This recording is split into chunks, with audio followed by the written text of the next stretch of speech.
All right, here we go. We'll start this over. All right, good morning. I'm Tammy Ward. I am a dietitian. I am also credentialed as a specialist in cancer nutrition, and I currently practice with the Malignant Hematology and Bone Marrow Transplant Program at the University of Cincinnati Cancer Center. I also have the pleasure of working with a group of folks who are cancer survivors. I see folks after their active treatment is completed and who are really looking forward to, the rest of their lives. And what does that look like, and what does it mean? And that's different for everyone. So I'm very excited to present this presentation. We use a lot of, let's see. There we go. We use a number of these ideas in those survivorship meetings that I have with folks. So what I want us to do now is just be present. I want you all to be here now. Do some work from a meditation standpoint to not think about what was going on in your life this morning. Try not to think about what's going on this afternoon. Just be present. Be here now. All right. So what is mindful eating? I'd like to ask folks who has heard of this concept and have you practiced mindful eating? Can anyone hear me? I have not. Yeah. Yeah. Go ahead. I have not heard of it before. You have not heard of it? No, I have not. Just healthy eating, but not mindful eating. Yeah. Okay. So eating mindfully means just being aware of the present moment. So when you sit down to eat, you're thinking about your experience, and we're going to talk about a lot of things. Eating mindfully, and I love the schematic across the top of the screen. Your body is present, but is your mind? I like to talk about the analogy very quickly, and we've all done it, and it's not a good thing, but you're driving to a destination. How many times have we gotten to a point where we thought, oh my goodness, I'm so busy thinking about things that I didn't remember driving from point A to point B. So what mindfulness does is helps you be present. You think about your body posture. You look at, you're holding the steering wheel, if you will. You think about being in the moment. Another good example is I like to walk a lot. So how many times have I walked the street and your mind is thinking about a meeting or something in the future or something that, that happened that morning, and you forget to think about, oh my goodness, it's gorgeous outside. I hear the leaves and the trees and feel the breeze in my face. So eating mindfully is the same concept. It's being present and fully embracing the eating experience. I mean, that's why we eat, is because we want to enjoy the eating experience. You're going to share that. So eating mindfully is being aware of the present moment. It's acknowledging wandering thoughts as you return to the present. And do this very gently. It's very normal to have wandering thoughts. You're sitting there eating and you think about things just pop into your head. Acknowledge that that's normal. Some folks think of putting their thoughts on a cloud and just letting the cloud float away with their thought. Bring yourself back to the present. Being attuned to emotional versus physical hunger. This is a really big deal. And we'll talk about that a little bit more in the next slide. How many times have we said, I'm hungry? But if you think about, what is your stomach doing? Is your stomach physically growling? Chances are you're not physically hungry. You're having cravings, which is what you think of when you think of emotional hunger. You're having a craving, you're having a stressful day, and you want to eat something that is nourishing to your soul. So that's something that mindful eating helps us to discover. Acknowledging feelings and the memories that are connected with food. Something like, I always remember coming home when I was in high school and having a bowl of ice cream. It was comfort for me at the end of the day. My mother used to always sit down every night before bed, and she would just relax after a busy day and have a bowl of ice cream. I was just remembering the other day as I was picking squash out of my garden that my great granddaddy used to love to go to this restaurant where he could get fried yellow squash. So I thought, oh, I haven't tried that in a while, so I'm going to have to do that. So it's those memories that you bring forward with you that connect you with the food that you're going to be eating. And mindful eating also helps you to be aware of your food choices and their impact on the ecosystem. Think about where your food comes from, really, and the journey that it takes to get from its origin to the processing plant, to transportation to the grocery store, or if you will, to your local CSA or farmer's market.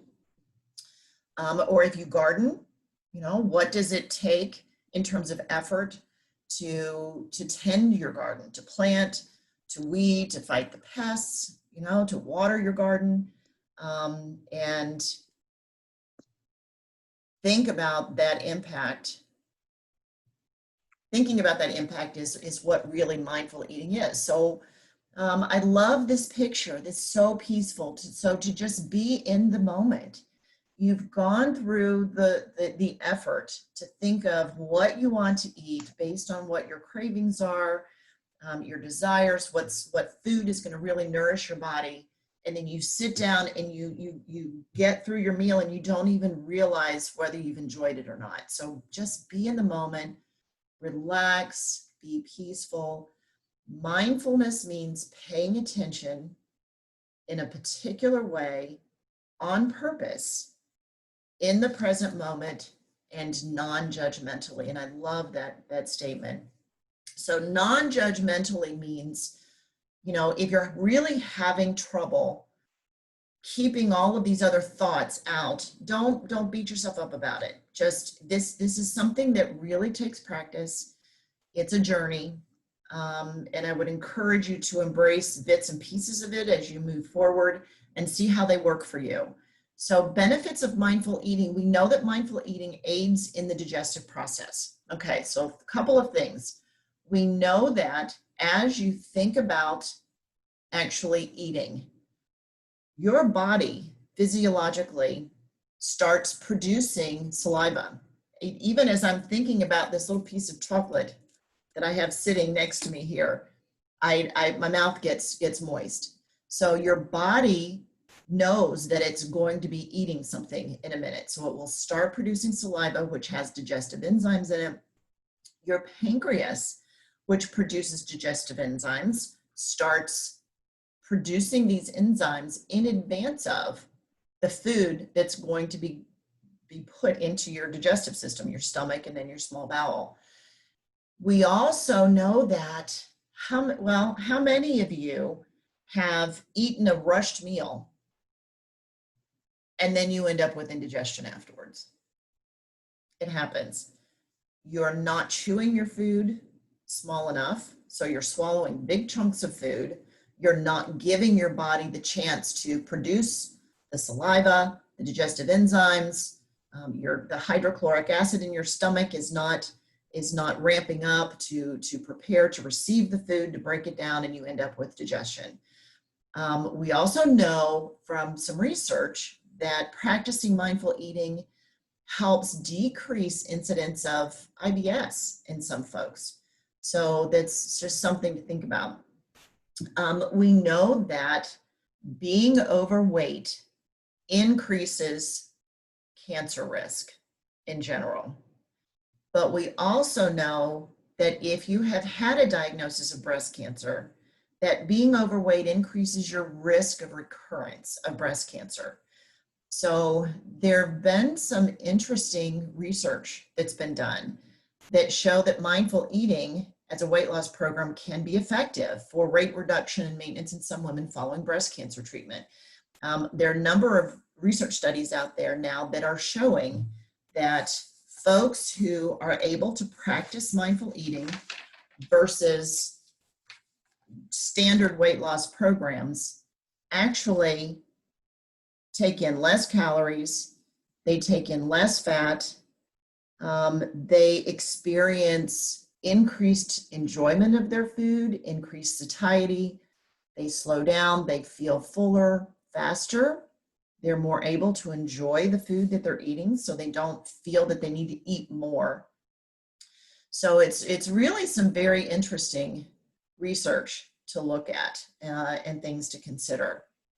So yeah, anybody have any questions or comments before we move on from here?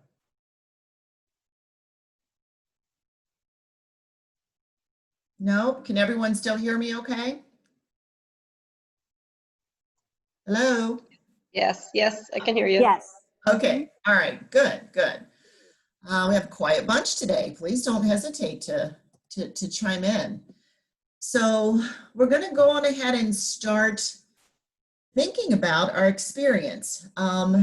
So I'm not able to see anyone. So I was going to have you up. What is my screen doing?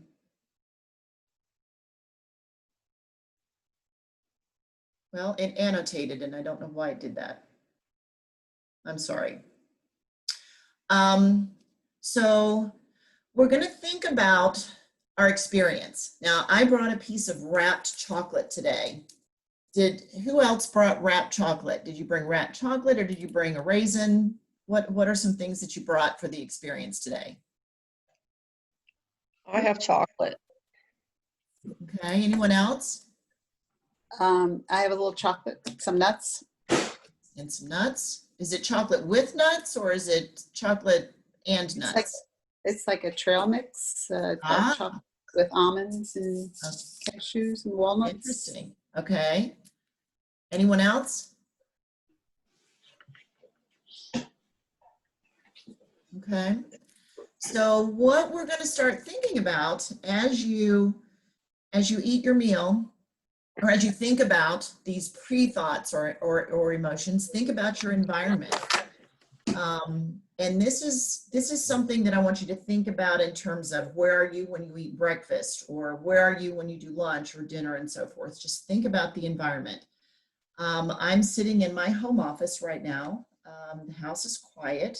I'm comfortable. I don't, I'm sitting up straight. So, many times if we're eating, we're kind of hunched over, or it's just eating at a desk is not ideal, certainly. So think about your posture. We can think about the appearance of our food. It sounds like we have a number of options. We have the packaged chocolate, or the trail mix that came in a package, I'm sure.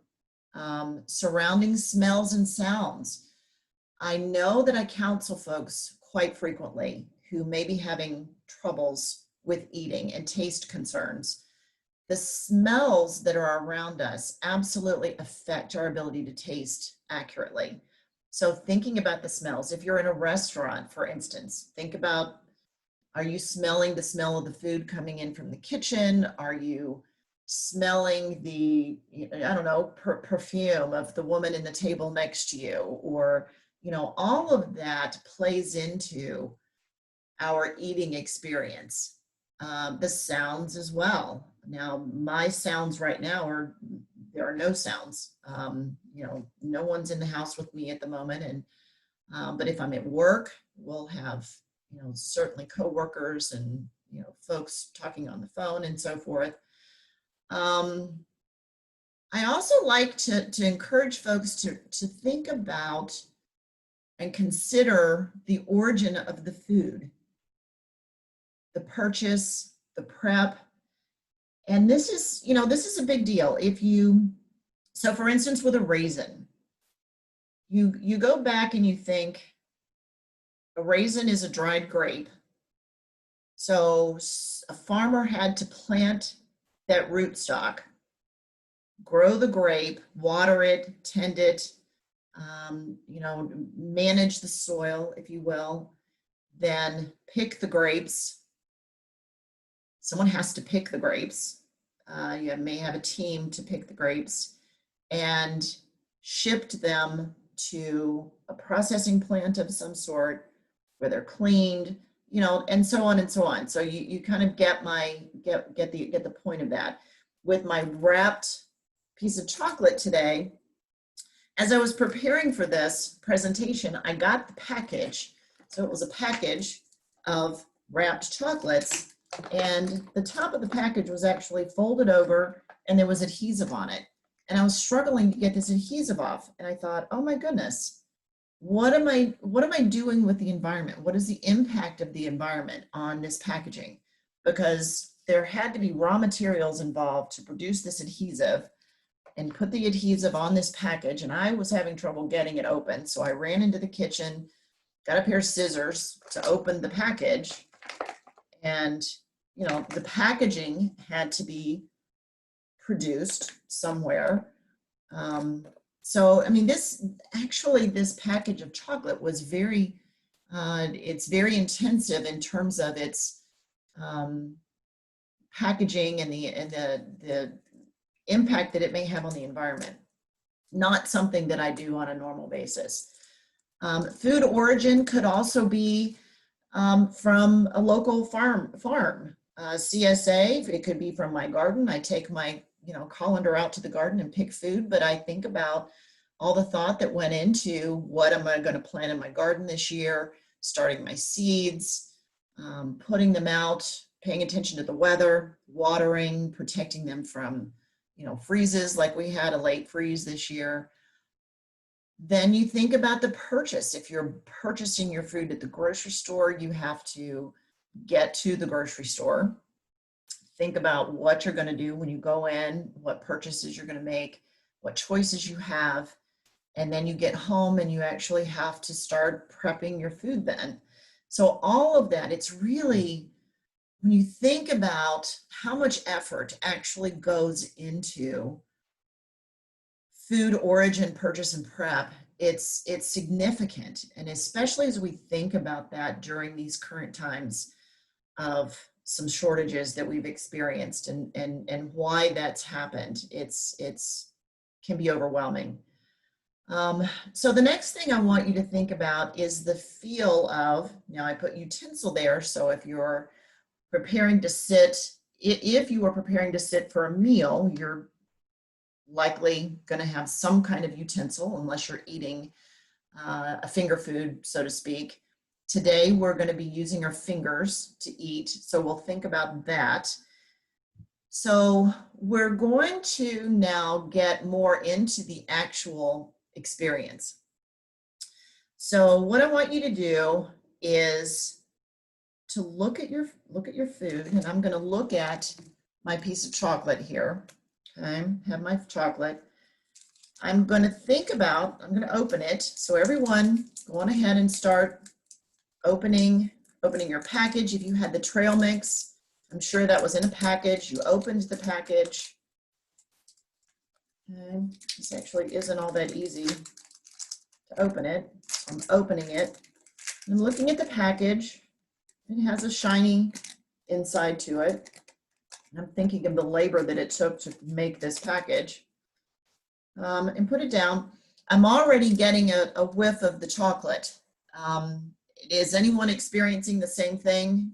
With the trail mix, you're probably seeing any salt that's on your trail mix. Yeah. No, I buy the unsalted, so I smell the chocolate, of course. Okay. I'm All right. enjoying seeing my cashews, and I usually pick the ones I like to eat first, but then I do keep the chocolate for the last. So I'm looking at it and deciding if I'm going to eat my raisin or I have cranberries in it. Yeah. Or am I going to eat the almond or the cashew? Or I also have pumpkin seeds in it. So I have an assortment. So Yeah. It's interesting each day sometimes, and a walnut. So sometimes each day I might start with something other than what I started with the day before, because I tend to have this little as a snack. So that's my story.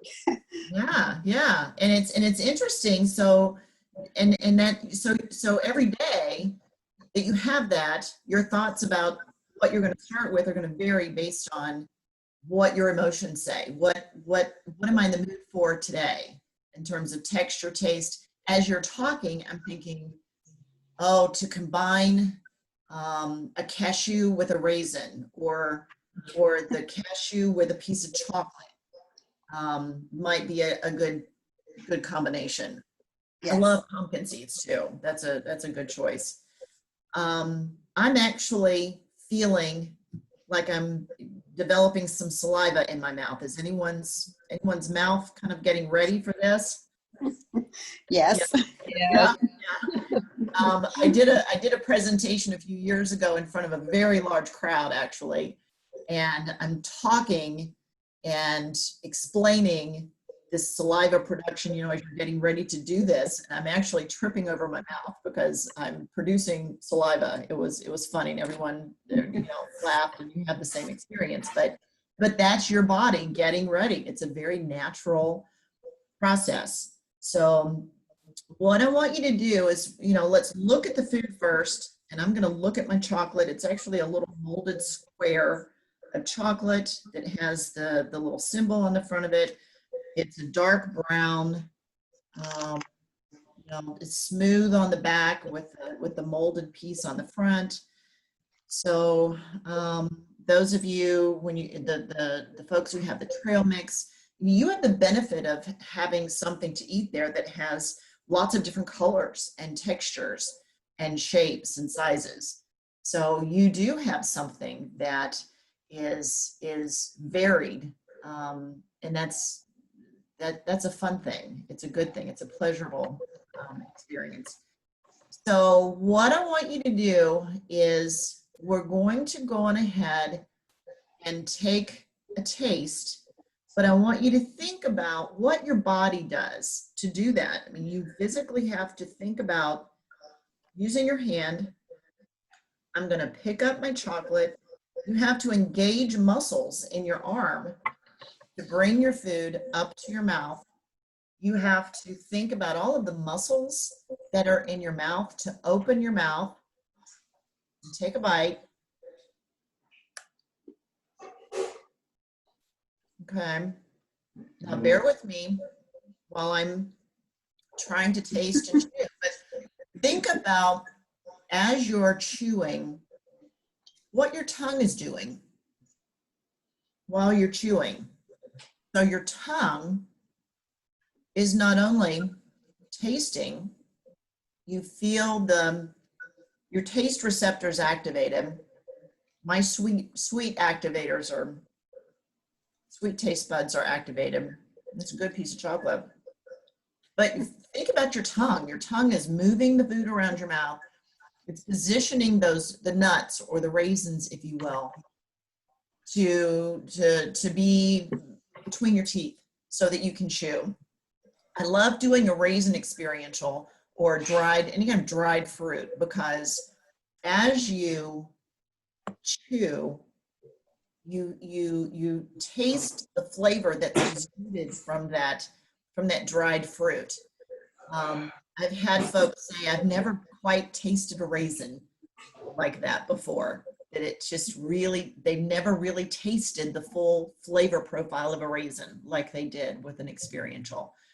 So share with me, so the individual with the trail mix, tell me what you started with and what you experienced. Can you hear me? Yes. Okay. I actually, the cashew was calling my name. Okay.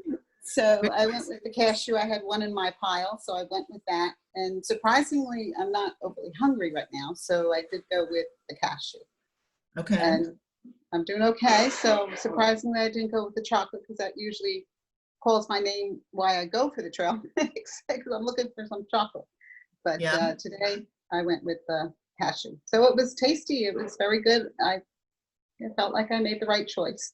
Okay, well, good, good. Anyone else with chocolate? What was your experience with that? Yeah, I had a chocolate bar, and I definitely had the saliva production while I was waiting to taste my bite of chocolate. As you were talking, I was anxious for you to say, go ahead and take a bite. Yeah, that's true. That's good. That's Yeah. good. It tasted So, good. go ahead. It tasted good. The anticipation, I think, of Yeah, taking the bite. good. I think it's this exercise really helps us realize when you slow down and you eat, you chew and you savor intentionally, you taste your food better. The other piece of this, and I want you to take another taste because we're now going to think about the swallow process and that the finishing tastes that are in your mouth. So let's do one more taste and put it in your mouth. Go ahead and think about what your tongue does as it's chewing. And I'm already getting saliva production and I haven't put anything in my mouth yet. My mouth is getting ready. But I want you to think about, as you take another taste, what your tongue is doing to prepare the mouth for a swallow. Your tongue actually has to raise to the top of your mouth and then position back as it's forcing food back down your throat. Finished tastes come from taste buds that are around the back of your tongue. Many times, if you just taste in the front and spit, then you don't get that finish.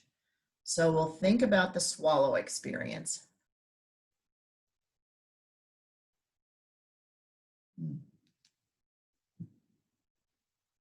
So I'm chewing.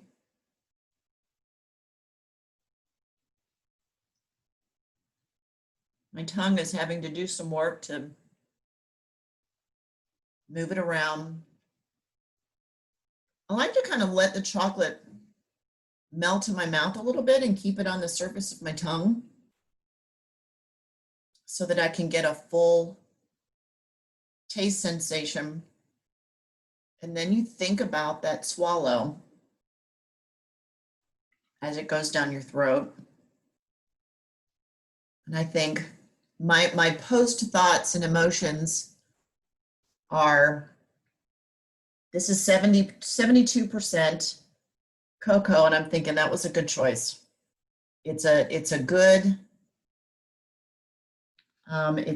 connection between bitter and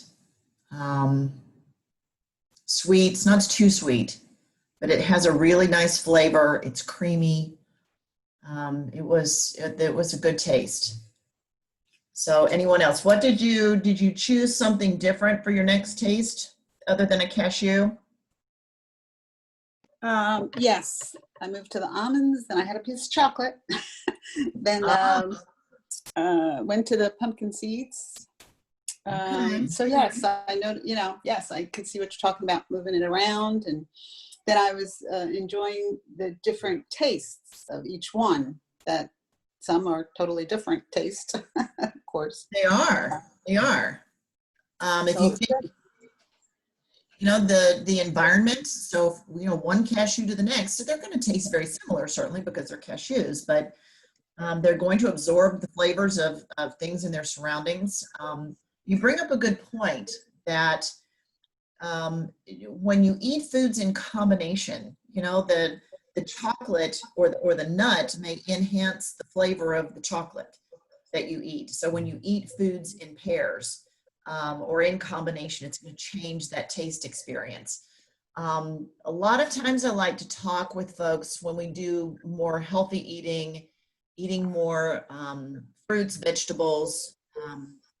We talk about eating things in meals or in as a recipe, eating foods in combination with each other.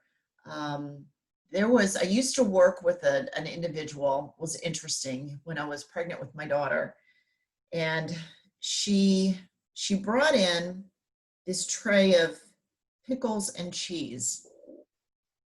And the interesting part of that to me was that she brought Munster cheese and dill pickles.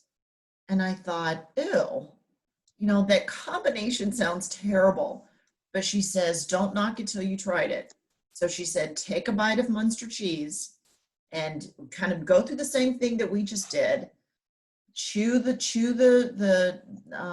cheese, get it nice and soft in your mouth, get it warmed up, and then take a bite of this dill pickle and feel the contrast, the crunch.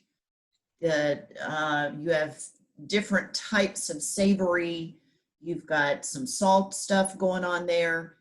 You put the combination of that Munster cheese and dill pickle together, and it was just fabulous. It's interesting to think about how the components that are in individual foods can enhance the flavors of others. So it was interesting, but this experiential, as you move forward in your day, think about your next meal, and I would encourage you to practice thinking intentionally or with intent about, what am I in the mood to eat? Do I have the ingredients? Did I go to the grocery store? Just become more aware of that process. When you sit down to eat, be more invested in your actual meal. Think about those flavor combinations. I love salads, and I'll sit down and I'll put a nice salad. And for me, a combination of a nice salad is going to be fresh, dark green leafy vegetables, lettuce, I like baby spinach, some good quality, some romaine, or power greens. But I'll take my colander out to my garden and pick whatever is green. I'll pick some beet leaves, and I'll pick some Swiss chard or some baby kales to chop up and put in my salad. I'd love to have feta stuffed olives, maybe some pistachios, and then I'll use a combination of flavored olive oils and a balsamic vinegar, maybe a little bit of crumbled feta, and you eat those. And when you take a bite and you chew, and that flavor exudes and it combines, it can be very powerful and it can be very satisfying. If the weather is really pretty, sometimes, and I'm home, I'll take my salad out to the deck and I'll sit out and eat outdoors. And so that's fun. If I'm at work and it's pretty, we have some areas where you can go sit outside and get a little bit of sun and some fresh air and eat your food. It does make a difference to change your environment when you're eating. There are a number of cultures around the world that celebrate the eating experience, that you're expected to sit for an hour or two at a meal and share stories of your day. Have a family dinner, if you will, and really take the time to enjoy the food that you're eating. So I would encourage all of you to consider what your journey looks like, what you feel you can, where you can start with a mindful eating journey, and go from there. It is a journey. It's not something that you're going to think about every day, but food is enjoyment. Food is a very important part of our lives and can have a huge impact on our health. So to me, this is a really big deal. And as a cancer dietitian, I talk about this literally all the time, every day with the patients that I take care of. And I talk about it in my cancer survivorship groups, about really getting back to embracing our food and where it comes from and how it nourishes our body and feeds our body. So it's very important. I'd like to hear other comments, feelings, thoughts, anything?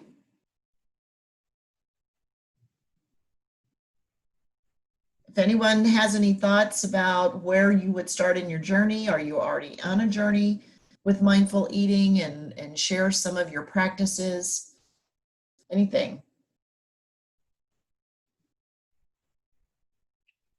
Yeah, I've been trying to just eat healthier since my treatment, and I haven't been necessarily being mindful though. And I like what you talked about, the food origin, you know, what went into it. I'm trying to eat more vegetables, fresh vegetables and fruits and things, and not have all the processed food.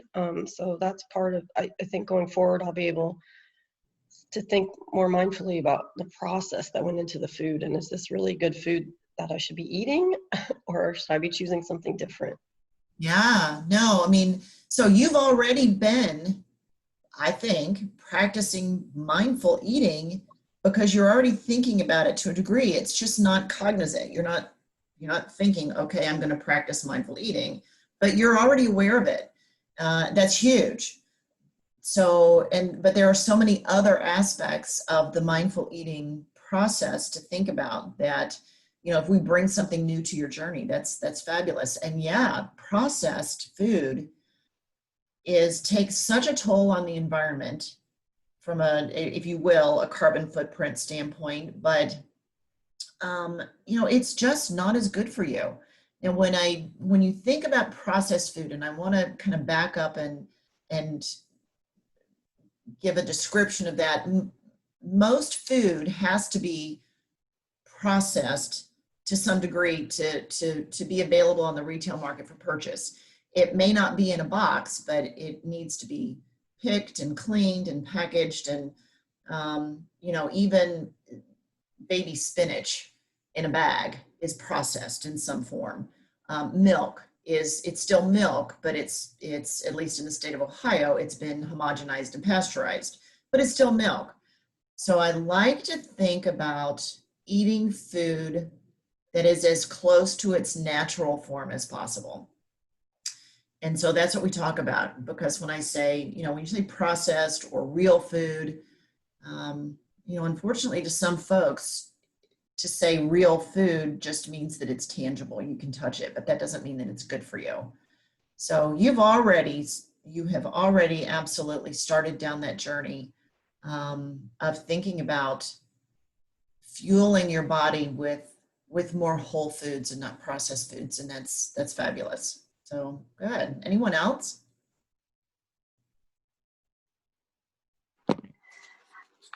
I love what you had to say about having good posture also when you're eating, because it's like I like to eat in my car when I'm working, so that I can be mindful and get away from all the distractions.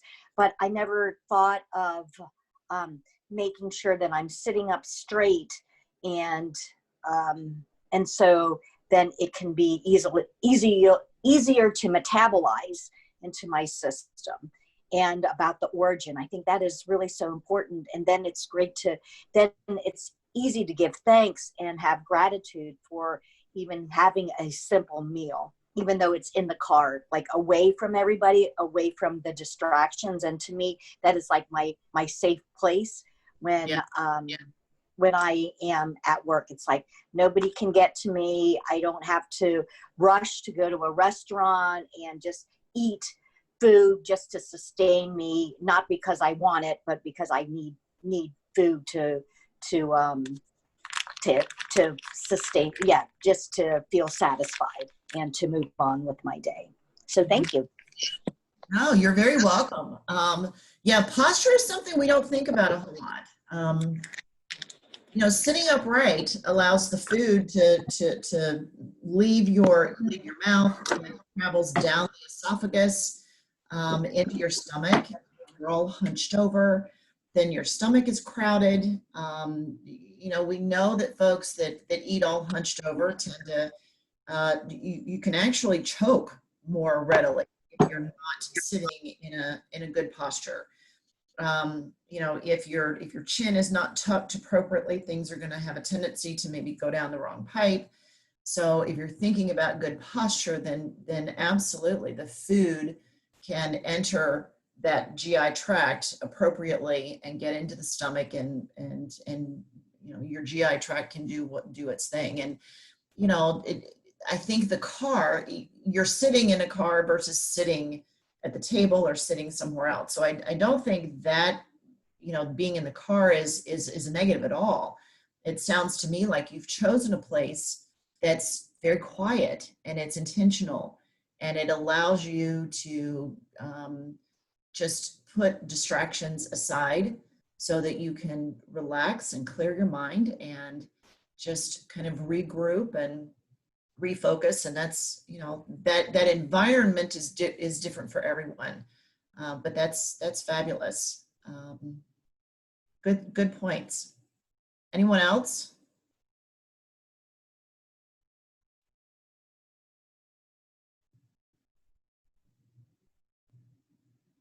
No? All right.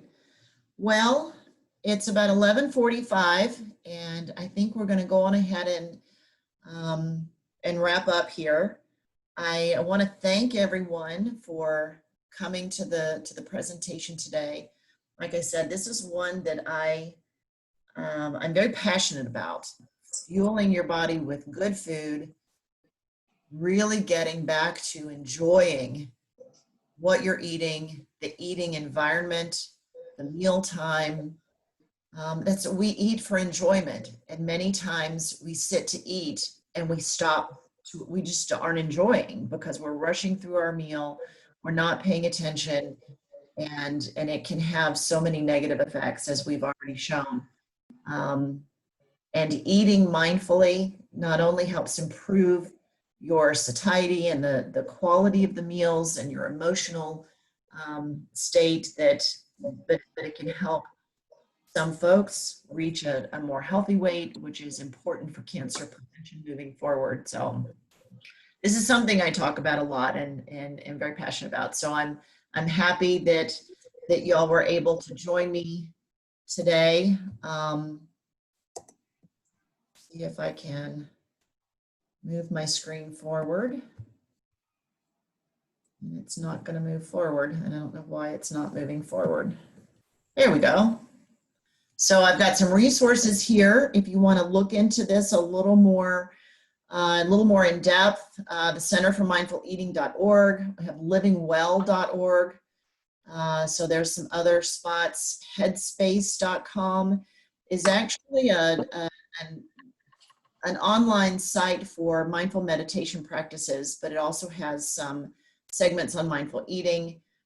I know there are some other apps for iPhone. I think Calm app on iPhone, I use that one actually, has some mindful eating experientials and some thoughts on that as well. So there's lots of resources out there if you have some time and you want to look into it. I have only presented today bits and pieces of lots of thoughts that are out there. So I would encourage you to do that and just over time really think about embracing the enjoyment of eating again. All right, one last time, questions, comments? Nope, really appreciate you taking the time and doing this with us, or for me, and so enjoyed it. Yeah, gave me more things to think about as far as, you know, hopefully help myself keep going on a good path.